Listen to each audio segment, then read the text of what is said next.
መልካም ወዳጆቼ ዛሬ በገባሁት ቃል መሰረት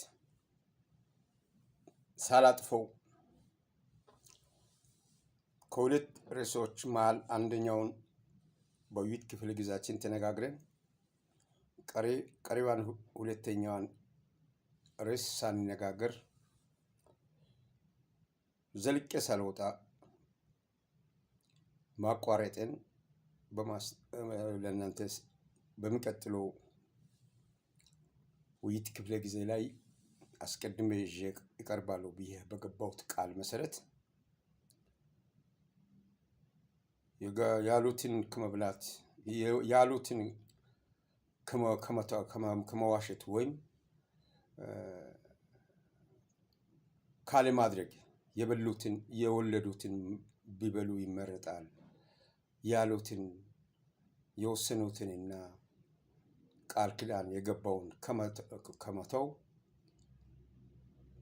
የፈለገው ቢሆን የወለዱትን መብላት ይቀላል የሚል ተረት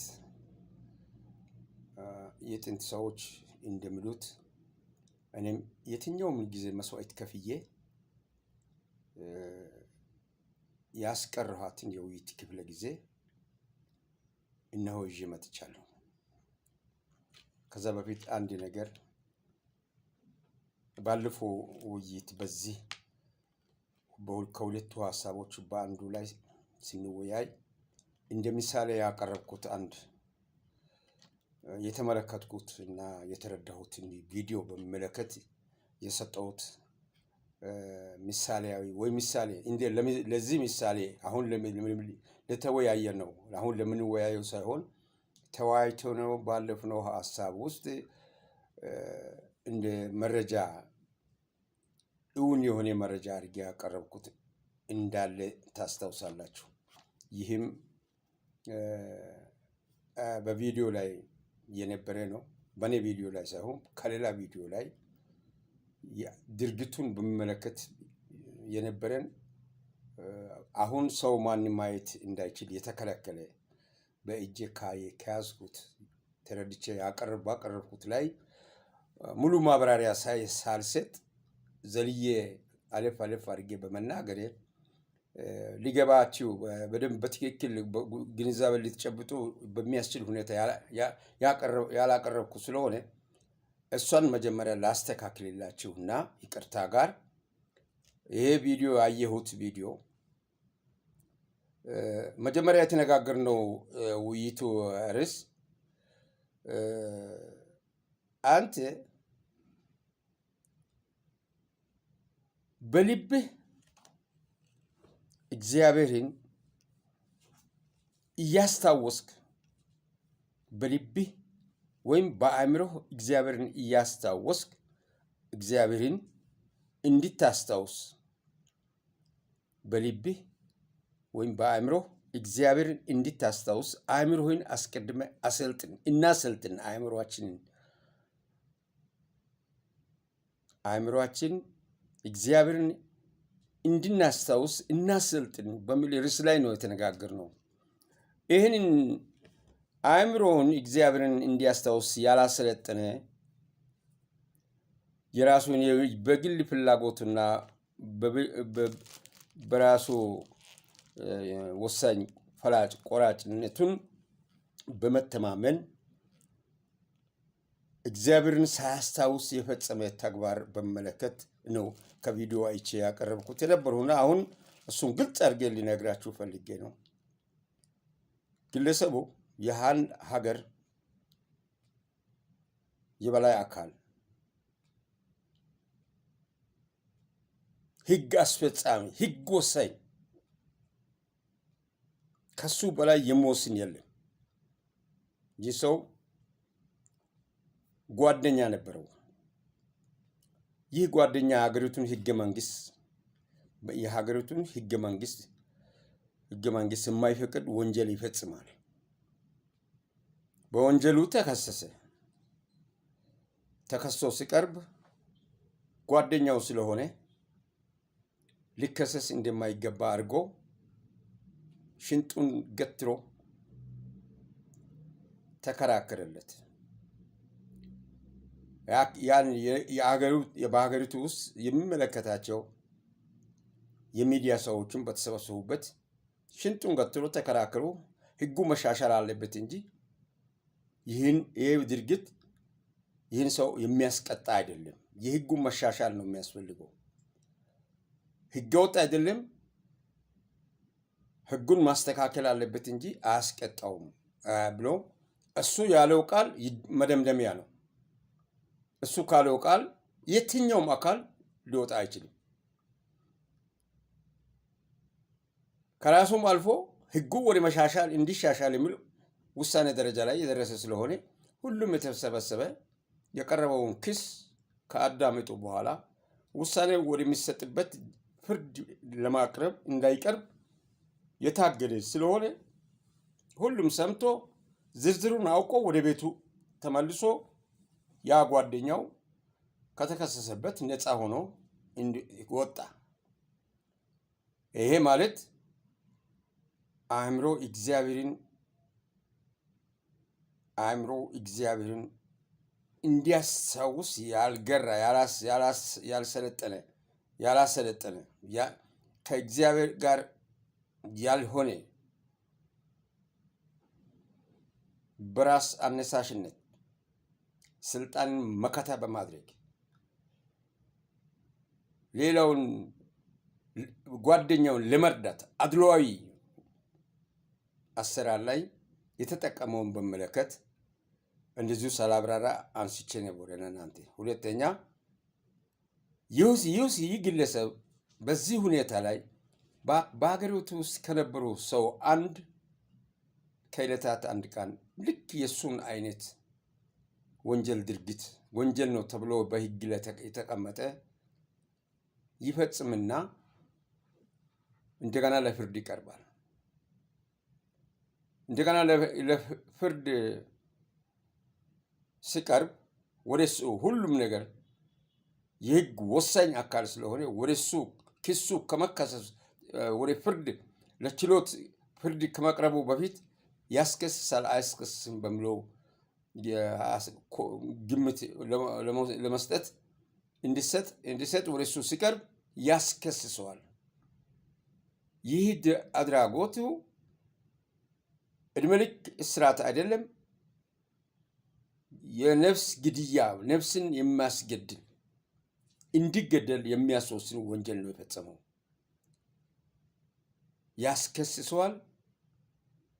ከዕድሜ ልክ እስከ ሞት የሚያስፈርድ ወንጀል ነው የፈጸመው ብሎ በቀረበው ሰዎች ፊት ይህንን ሀሳብ ሲሰጥ ከዚህ ቀደምም እንደዚህ አይነቱ ጓደኛው ጉዳይ ላይ የተሰበሰቡ ሰዎች ፊት ነው አሁንም የምናገረው። በዛ ወቅት ላይ የተለያዩ ጋዜጠኞች፣ የሰብአዊ መብት ጠባቂዎች፣ ባለሙሉ ስልጣን ያላቸው መወሰን የማይችሉ ማራገፍ የሚችሉ ተሰብስበው ያለፈውን ውሳኔና እሱ ያለውን የሚያውቁ የነበሩ አሁንም ያሉ ስለሆነ በዚህ ከህዝብ መካከል ላይ ስልጣን የሌለው ተራ የራሱን ህይወት የሚኖር ሰውዬ ላይ ይህ ወንጀል ተከስቶ ለፍርድ እንዲቀርብ የሚለው ሀሳብ ወይም ውይይት በሚደረግበት ቦታ ላይ ለፍርድ መቅረብ አለበት። የሞት ፍርድ ነው ይሄ የሚያስፈርደው። ዕድሜ ልክ እስራት አይደለም፣ የሞት ፍርድ ነው የሚያስፈርደው የሚለውን አስተያየት ሲሰጥ አንደኛ ቀደሙም የነበረ አንዱ ከመካከላቸው ጥያቄ አለኝ አለ። ምንድን ነው ጥያቄ? ከዚህ ቀደም አቶ እከሌ የተባለው የዚህን አይነት እንዲህ አይነት ተመሳሳይ ድርጊት ፈጽሞ እንዲከሰስ በቀረበ ጊዜ አንተ ምንድን ነው ያልከው? ለአንተ ጓደኛ ስለሆነ ነው። አንተ ደግሞ ከሁሉም በላይ ወሳኝ ሰው ስለሆንክ ነው። በዚህ ሰውዬ ላይ ከዕድሜ ልክ እስራት እስከ ሞት ፍርድ እንዲፈረድ የሚል ሐሳብ የምትሰጠው? የትላንትናውን ሰውዬ ወንጀል አይደለም፣ ወንጀል አይደለም፣ ይህ ድርጊት ወንጀል አይደለም፣ የህግ ትርጉም ስህተት ነው፣ ህጉ መሻሻል አለበት፣ ሰውየው ወንጀለኛ አይደለም ብለህ ነፃ እንዲለቀቅ ያደረከው በዚህ መድረክ ላይ አንተ አይደለህም ወይ ብያለሁ እንዴ አለ። አዎ ብለሃል። ምን ማስረጃ አላችሁ? ማስረጃውን ከዚህ በፊት ሲናገር ስፈጽም የነበረውን ቪዲዮ የተቀረጸው ማሰማት ጀመረ። አሰማ። ይሄን እኔ ነኝ ያልኩት አለ። አሁን አንተ ነህ ያልኩ። አንተም ብለህ ሰውየው ነፃ ሆኖ ወጥቷል። ሰውየውን በህይወት አለ ያልኩ፣ አንተም በህይወት አለ ሲል በሙሉ መድረው ጉባኤው ውስጥ የነበረው ብለሃል። በእኛ ፊት ነው ያልከው አለው። አንገቱን ቀና አድርጎ ሲፈነጭ የነበረው አንገቱን አቀርቅሮ ወደ መሬት እያየ ከመድረክ ላይ ወረደ። ሁለቱም ያኛውም በነፃ ሊወጣ እንደቻለ ይህንም አስከሰውም የሚለውን በቦታው ላይ የነበሩ ሰዎች ለመወሰን ህጉ ስለማይፈቅድ ለፍርድ ቤት አቀረቡ። ፍርድ ቤት ማረው። ወሳኙ ግን አድሏዊ አሰራር በጓደኝነት ላይ በተመሰረተ አካሄድ ሀገርን የበደለው ህዝብን የበደለው የህዝብን ህግ የጣሰውን ነፃ እንዲወጣ ያደረገው አእምሮ እግዚአብሔርን እንዲያስታውስ ያላሰለጠነ ያልገራ እንደፈለገው የሚፈነጭ እንደፈለገው የሚያስፈርድ እንደፈለገው የሚያስገድል ስለነበር ነውና ያንን በዚህ መልክ አብራርቼ ስላልሰጠው ያኛውን ቪዲዮ ስታዳምጡ በዚች ማብራሪያ ተክታችሁ እንድትከታተሉ ከይቅርታ ጋር እላለሁ። ይህን ካልኩ በኋላ ወደሚቀጥለው ሁለተኛ ርዕስ ሳልዘልቅ ያስቀረኋት ላይ ልመለስና ሁለተኛው ርዕስ እግዚአብሔርን የምናመሰግነው መልካም ስሜት እንዲሰማን ሳይሆን መልካም ነገርን ለማድረግና አድርገን ስንገኝ ነው በሚል ሐሳብ ላይ እንድንወያይ ነበረ የዘለልኳትና ሳንወያይ ያለፍኩት። አሁን በሷ ላይ እንነጋገር። ወንድሜ እህቴ፣ አባት የሆናችሁ አባት፣ ጓደኛ የሆናችሁ ጓደኞቼ፣ ማድረግና መሆንን የሚገባንን የምናመሰግነው ለምን ጉዳይ ነው? አዎ ሆዴ ውሃ ጠጥቼ ከጠገብኩ ተመስገን አምላክ ይላሉ። ለራሴ ነው። እኔ ስለጠገብኩ ተመስገን ብዬ አልፋለሁ። ተመስገን በልቻለሁ፣ ተመስገን እላለሁ። ተደስቻለሁ፣ ስሜቴ እንዲሰማኝ ብዬ ተመስገን ብዬዋለሁ። በመብላቴ ለእግዚአብሔር አእምሮዬ እግዚአብሔርን እንዲያስታውስ ባሰለጠንኩት መሰረት ሌላውንም ለመጥቀም የእግዚአብሔርንም ስራ የሰራሁት ነገር አይደለም። ስለጠገብኩ ተመስገን ብያለሁ። አንድ ከፍተኛ ባለስልጣን ሆኜ ስለተሾምኩ ተመስገን እላለሁ። ወይም ሀብት ስላገኘሁ ተመስገን እላለሁ።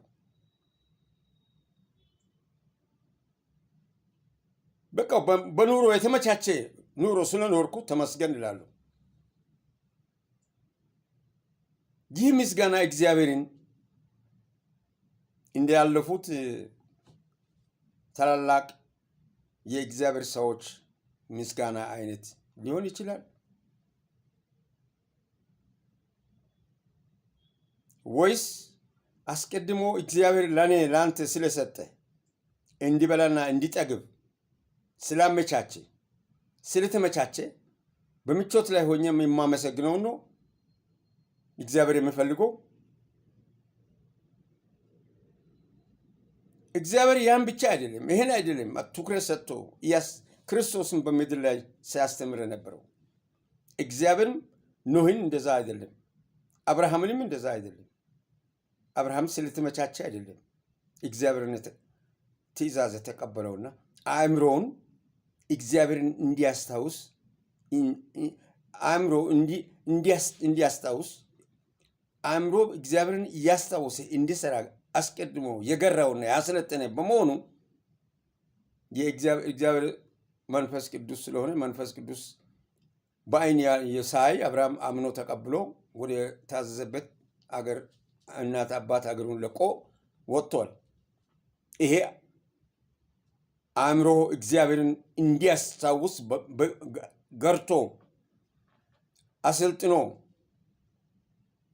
የነበረ ስለሆነ ነው። እግዚአብሔር አሰልጥኖት አይደለም፣ አስተምሮት አይደለም። ኖህም እንደዛ 120 ዓመት ሙሉ መርከብ ስራ ብሎት የሰራው እግዚአብሔርን የሚፈራ በመሆኑ አእምሮ እግዚአብሔርን እንዲያስታውስ የገራ ስለሆነ ነው በቀጥታ ወደ ተግባር ወደ ስራው ተግባር የገባው። እያመሰገነ እየኖረ በመፈጠሩ ነው የሚያመሰግነው። አምላክ ስለፈጠርከኝ ተመስገን እያለ ሌላ ምንም ከአብርሃምም ኖህም ከእግዚአብሔር ጋር የቅርብ ግንኙነታቸው አእምሮአቸውን እግዚአብሔርን እንዲያስታውስ ከልጅነታቸው እስከ ዕድሜያቸው ድረስ ገርቶ ያሰለጠኑ በመሆናቸው ነው። ራሳቸውን እግዚአብሔር አይደለም ትምህርት ቤት አስገብቶ ያሰለጠናቸው። አእምሮአቸውን እግዚአብሔርን እንዲያስታውስ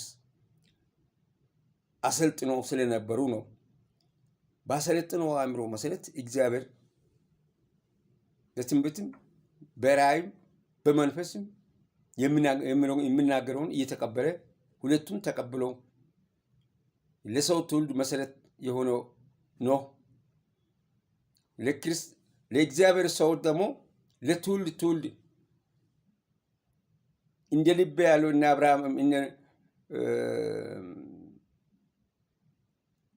ዳዊትን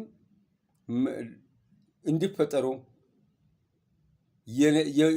መፈጠሪያ መንገዱ ቅያሱ የሆኑት አእምሮአቸውን እግዚአብሔርን እንዲያስታውስ በገሩት መሰረት ስለሄዱ ነው እና መልካም ነገርን ለማድረግ ነው ምስጋናችን።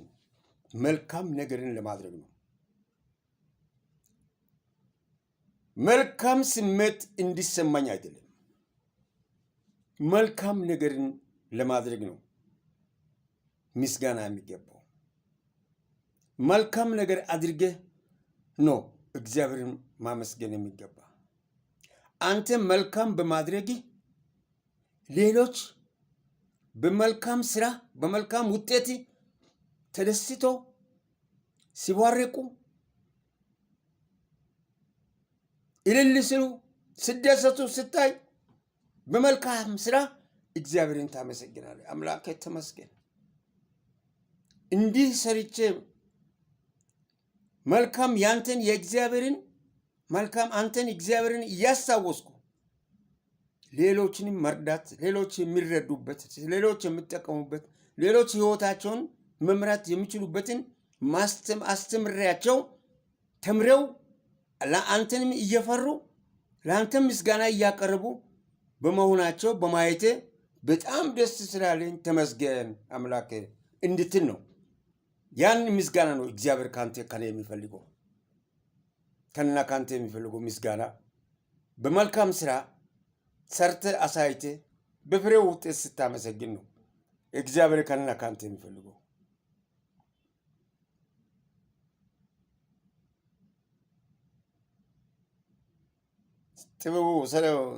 ጥበበኛው ሰለሞን አእምሮ እግዚአብሔርን እንዲያስታውስ አስቀድሞ የአባቱን የዳዊት ዙፋን በመወርስበት ከመውረሱ በፊት አሰልጥነዋል ማለት ነው። የእግዚአብሔርን መፍራት እንዴት እግዚአብሔርን መፍራት እንደሚያስፈልግ እንደሚገባ አሰልጥኖ ነበር ማለት ነው። ከዛ የአባቱን ዙፋን ሶርስ የህዝቡ ጭካኔና ኃይለኛ ብዙ አደገኛ መሆኑ ስለገባ አእምሮ እግዚአብሔርን እንዲያስታውስ ያስገራ ያሰለጠነ ቢሆንም ከእግዚአብሔር ጋር መገናኘት አለብኝ ይህን ህዝብ ከመምራቴ በፊት ብሎ እግዚአብሔርን ማስታወስ እንዲችል በገራው ህሊና ባሰለጠነው አእምሮ መሰረት እግዚአብሔርን ጠየቀ።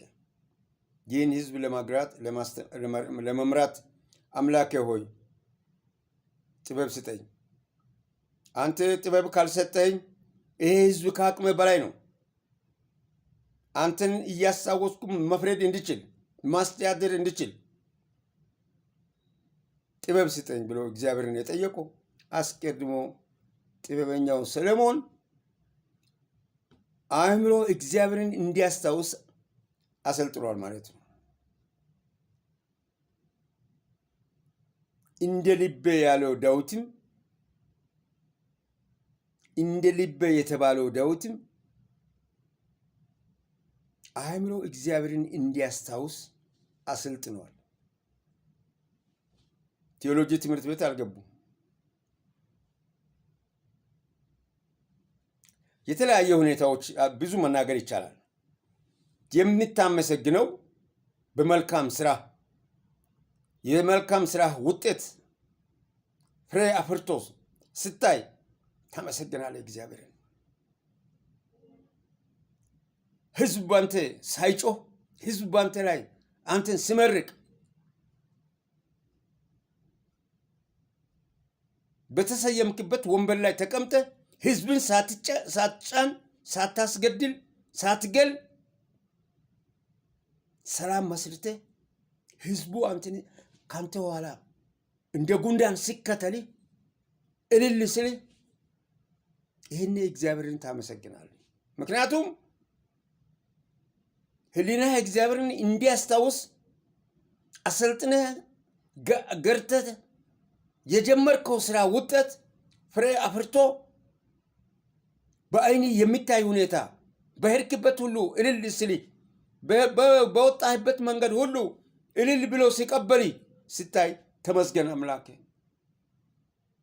የምትለው ነገር እግዚአብሔር በመልካም ስራ ምስጋናዬን ይቀበልና የትውልድ የዘር የመልካም ትውልድ ዘር ፈጣሪ ትሆናለህ፣ መስራች ትሆናለህ።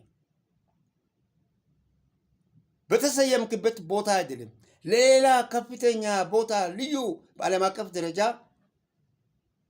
ከፍ እንድል እግዚአብሔር ያደርጋል የዛን ሰዓት። ምክንያቱም በህሊና እግዚአብሔርን እንድታስደስት እግዚአብሔርን እንድታስብ እግዚአብሔርን እንድታስታውስ ህሊናዬን አሰልጥነ ገርተ ራስም እግዚአብሔርን በማስታወስ በምትሰጠውና በምትሰራው ስራ እግዚአብሔርን እያስታወስክ የሚታከናውን በመሆኑ እግዚአብሔርን በማስታወስ የሚታከናውነው ክንውን ፍሬ አፍርቶ ፍሬው በአይኒ በሌላው በዓለምም በእግዚአብሔር ፊትም የሚታይ ሆኖ ሲገኝ ውጤቱ ያማረ መሆኑ ሲታወቅ አምላክ ተመስገን። አሁን እኔ እንደማመሰግን ይመስለኛል። እንደውም አሁን ይህን የተናገርኩ እኔ ራሴ እንደዛ ሆኜ ማመሰግን ይመስለኛል። የልቤ ደስታ ስሜት ተሰምቶት ይህንን ነው እግዚአብሔር ምስጋና እግዚአብሔር የሚፈልገው ምስጋና። ከዛ በኋላ የተረፈው ያንተ ጉዳይ አይደለም፣ የእግዚአብሔር ጉዳይ ነው። ሳታውቀው ተምዘግዝጌ ያልጠበቅበት ደረጃ ላይ ትደርሳለህ።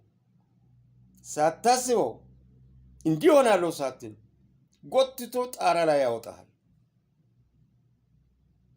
ይሄ የእግዚአብሔር ስራ ነው። ከዛ በኋላ ያለው ያንተ ስራ አይደለም። ድርሻዬን ተወጥተሃል አንተ። እግዚአብሔርን ከዛ በኋላ የሚመዝህ ከምንም ሁሉ ከምንም አደጋ ከምንም ችግር የሚጠብቅ እግዚአብሔር ነው፣ አንተ አይደለም። አሁን አንተ ዝም ብለህ መኖር ብቻ ነው። አሁን እየተደሰት እያመሰገንክ መኖር ነው። ይሄኔ ነው በመልካም ስራ እየተመሰገንክና እያመሰገንክ መኖር የሚገባ። ዝም ብለህ ቅርላ ሆድህን ሞልተህ የምታመሰግነውን አይደለም።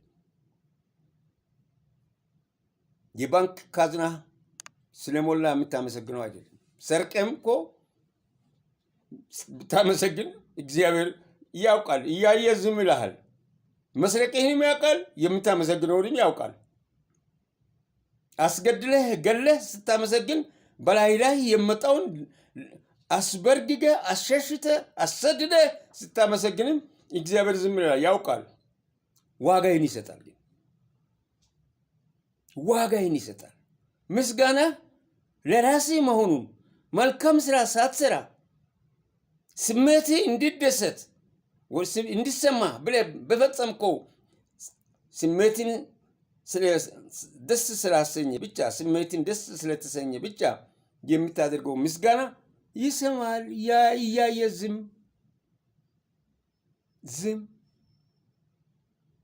እኔ እንደውም ይሄንን በሚመለከት ያለውን ሁኔታ እግዚአብሔር የበቀል አምላክ መሆኑን በአጭሩ የምነግራችሁ በሁለት ሰዎች ነው።